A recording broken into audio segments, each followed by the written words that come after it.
going to show you a simple way to get captions in your videos, some B-roll, and to do it with some clicks.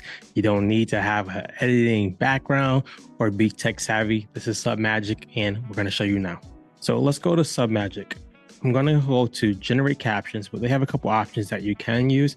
I like the AI auto edit if you want to do it fast.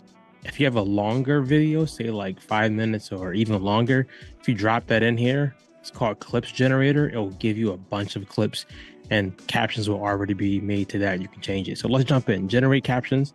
I'm going to go ahead and take a video from my computer and I'm going to insert it. So now with this video, I'm going to click generate captions.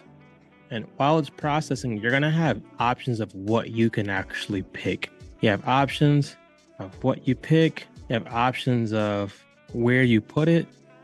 And you have options of the font size. So let's just go with one. This is a cool one that I like, Dan 2. And I'm going to go ahead and just make it a little higher. And right here, if you see something that's really, really cool, you can go ahead and edit your captions. So if you want to take out some of the words, this is really cool. Also, you can add a thumbnail. You can add music. We're not going to do that now. This is cool, something that we want to do if you had a video with nothing else added inside of it. You remove silences. I want to do that.